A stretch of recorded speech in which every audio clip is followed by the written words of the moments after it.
Hello बच्चों, आजकल आप लोग पढ़ रहे हैं अपने बितान भाग 2 से, जो कि आपकी एक पूरक पुस्तक है, उससे पढ़ रहे हैं पाठ अतीत में दबे पांव। अतीत में दबे पांव मैंने बताया जैसा कि अतीत मतलब भूतकाल है। भूतकाल में जो कुछ हमारे साक्ष्य जो हैं वो दब गए हैं। लेखक जो है, जो कि ओम थानवी जी हैं, वो शायद दबे हुए साक्ष्यों को बताना चाह रहे हैं, इसीलिए उन्होंने इसका नाम दिया अतीत में दबे पांव है। ये जो है एक रिपोर्ट और यात्रा वृतांत दोनों का मिला जुला रूप है। बच्चों, यात्रा वृतांत, प्रतिवेदन, ये सब हिंदी गद्य की विधाएं हैं। जब तुम और आगे पढ़ोगे और ज्यादा हिंदी साहित्य के बारे में जानोगे तो ये गद्य विधाएं हैं, रिपोर्ट और यात्रा वृतांत। और ये जो तुम्हारा पाठ है वो अतीत में दबे पांव, वो जो है रिपोर्ट मतलब प्रतिवेदन और यात्रा वृतांत का मिला जुला रूप है।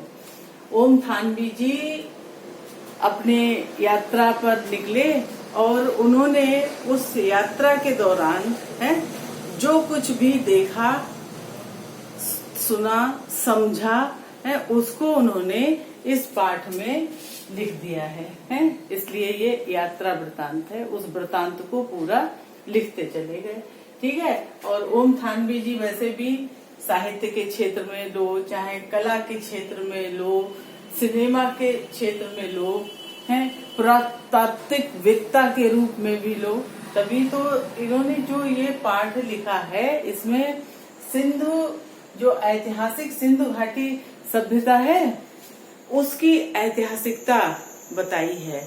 तो साहित्यिकता के साथ साथ वो ऐतिहासिकता भी बताते चल रहे हैं। बच्चों, थोड़ा सा तुम्हें कठिन इसीलिए लगता है क्योंकि वैसे भी तुम लोग कहते हो कि एसएसटी के पीरियड में नींद आती है ना। किंतु बच्चों, इसमें देखो जानकारी भी है और जानकारी के साथ साथ मतलब सबसे बड़ी सफलता उनकी ओम थानवी जी की ये है कि इसमें ऐतिहासिकता बताते हुए उन्होंने साहित्यिकता को दरकिनार नहीं किया है। साहित्यिकता बनी है। जैसे उन्होंने एक जगह पे इस्तेमाल किया कि खंडहरों पर कि सीढ़ियों पर चढ़ते हुए जब हम ऊपर जाते हैं तो हम संसार की, ऐसा लगता है संसार की छत पर हैं और पूरा देख सकते हैं। तो जगह जगह पर उन्होंने साहित्यिक पुट इस्तेमाल किया है, साहित्यिकता बनाए रखी है।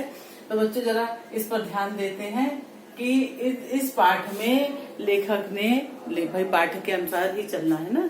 पाठ में जैसा जैसा लेखक ने बताया है, प्रश्न भी तुम्हारे पाठ के अनुसार ही आने हैं। तो देखो, ऐतिहासिक सिंधु घाटी सभ्यता की ऐतिहासिकता से परिचय।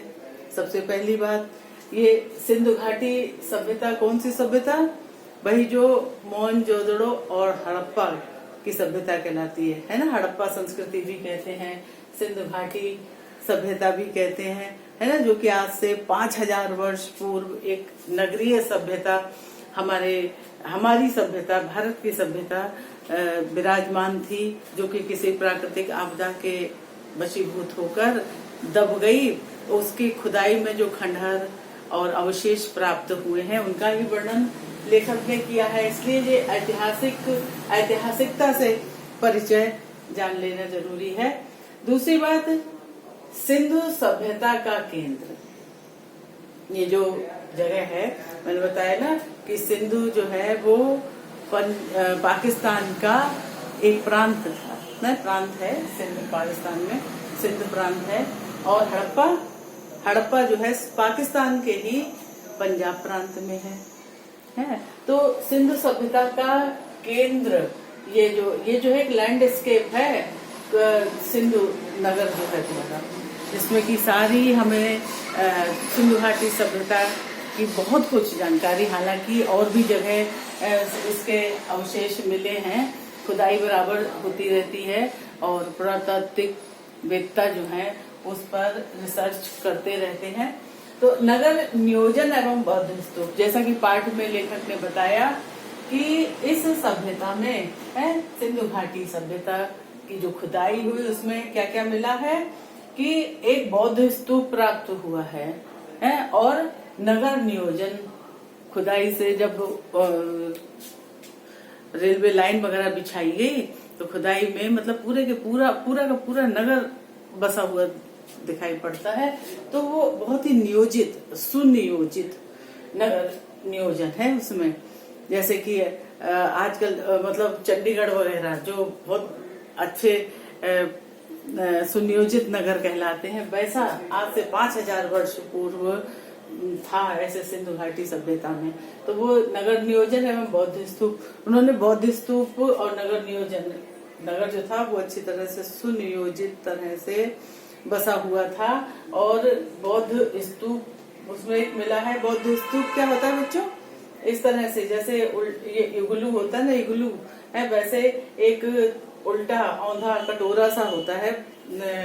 एक बिल्डिंग का नाम है बौद्ध स्तूप, जिसमें महात्मा बुद्ध से संबंधित चीजें उसमें रखी होती हैं, है ना। सांची का स्तूप भी तुम्हें पता होगा। ये बौद्ध स्तूप मिला है सन 1922 में, जब राखलदास बनर्जी की अध्यक्षता में खुदाई हुई। ये जो है 25 फीट ऊंचे चबूतरे पर सिंधु नदी से जो 25 फीट ऊंचा चबूतरा है उस पर एक बौद्ध स्तूप प्राप्त हुआ है। नगर नियोजन तो पूरा तुम्हें दिखेगा ही कि किस तरह से सड़कें थी, किस तरह से गलियां थी, और ये जो है हमारी सभ्यता जो है मिस्र और मेसोपोटामिया की सभ्यता के समकक्ष मानी जाती है। इतनी उत्कृष्ट सभ्यता थी ये। अच्छा, और दूसरी बात, चौथी बात, संपन्न वर्ग की बस्तियां। स्तूप के चबूतरे के पीछे गढ़, स्तूप का जो चबूतरा था, चबूतरे पे बौद्ध स्तूप था और उसी चबूतरे के पीछे गढ़ 5 किलोमीटर तक सिंधु नदी के ठीक सामने संपन्न वर्ग की बस्ती, जहाँ पर सिंधु नदी बहती है 5 किलोमीटर तक, ठीक सामने स्तूप के चबूतरे के पीछे गढ़ है और 5 किलोमीटर तक सिंधु नदी बहती है और ठीक सामने संपन्न वर्ग की बस्ती है। बच्चों, संपन्न वर्ग की बस्ती इनको कैसे पता चला? क्योंकि उनके जो अवशेष हैं वो उनके जो मकान हैं जैसे संपन्न वर्ग के लोग रहते हैं वैसा उसमें दिखाई पड़ता है।